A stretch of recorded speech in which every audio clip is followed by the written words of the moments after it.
Hey, comic book fans, today we're talking about Ghost Pepper issue 9. When I read this, I was like, holy crap.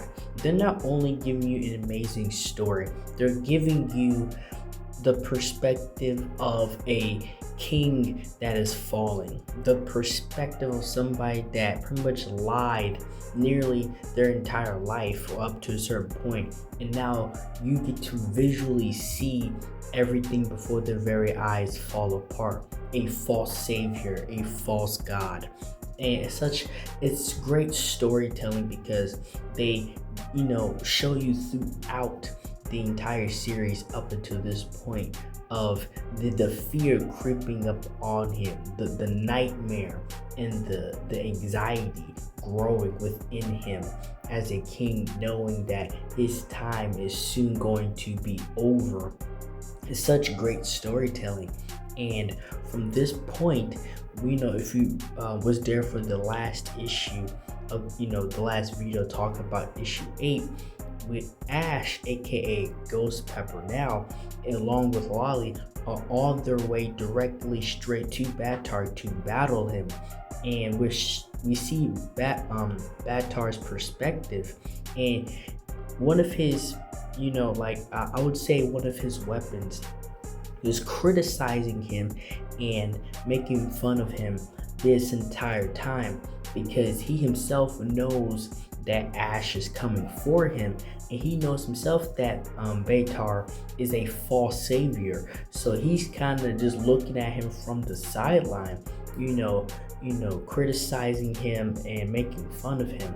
And it's crazy, but even the people in Batar's circle, even those that work for him, even they know that he's fake. They know that this is just a facade.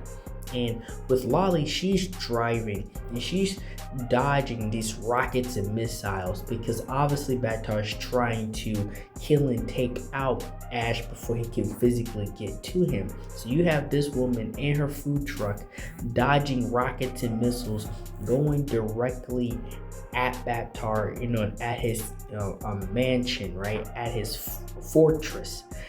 And it's not just her and it's not just Ash, because as we see them trying to survive, right, as we see them trying not to die all their way to Batar, we get more people over time that soon tags along in going up against him. And the art throughout this entire series, right, we're not done, it's not the final issue, but just up until this point has been amazing. It's some of my more favorite art in comic books altogether, as long as I've been reading comics. It's some of my more favorite because it has this old school grit to it, right? It's not polished, it has this old school grit art to it, and this I would say animated show style as well to it. And we get to see all these other people tagging along with them, because Batar didn't just target Ghost Pepper. He didn't just go after him, he destroyed nearly the entire village. And so now all the people that he had worshiping him are now revolting against him. He has the entirety of everybody now coming together, despite of their differences, coming together to help Ash go up against Batar and to tear down this false savior. And there's really nothing Batar could really do about it, because of the lie that he was trying to live, and the fact that Ash is just simply too powerful, and the way he went about it in the first place. He just never really had a chance to save face, to save his image. And we are back here where he is seeing this happen live. He is seeing, the people that he needed to see him as somebody he isn't come after him, because now the lie has fallen. And Batar does something that's absolutely insane. While he's listening to this guy pretty much talk crap about him, pretty much look from the sideline and look, I'm like, I wonder what you're gonna do. Batar gives him control, right? I think the guy's name, you pronounce his name Minji. He gives him the ranks, and he walks off. He says, fine then, since you think that my job or what I'm doing is so easy, what I'm doing so whatever, I'm going to give you control.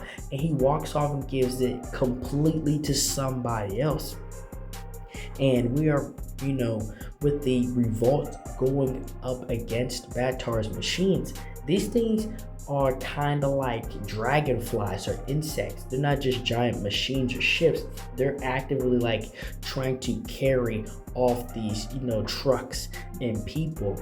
And how they're doing it is very insect-like, right? It's very insect-inspired of how they're doing it, like beetles and dragonflies, which is a very cool detail and design on how these, machines and droids operate and act. And Benji, he is just standing there. Like, you see his face, and he legit does not know what to do. Then he hears a voice, and this voice is his shadow. And we don't know much about this character, but his shadow starts to speak, and then it starts to come alive. And then it starts to look at him, and it's pretty much telling him, what are you going to do? Like, you was talking crap all this long, what are you going to do? It's this demon in his ear that finally has come to life in front of him. And that was really out of left field, so I'm really interested in that. And we see where Bataar goes, and he goes, and you hear this voice talking to him, talk about the sacrifice that he made, and it's saying, I gave you everything you've needed, and it's still slipping between your fingers. Like, what are you doing? And so it's not just the fact that Bataar, stabbed his fellow comrade in the back and made himself savior. He essentially made a deal with some form of a devil in the process to gain this level of influence, to gain this level of weaponry, and where he is standing today. And I'm very interested to see where this is going to go, because Bataar, not only has he lost everything, it seems like there's a cost that he himself is going to have to pay. And that's all I have for this video. Thank you guys for watching this video. Like, share, and subscribe for more. And thank you for watching.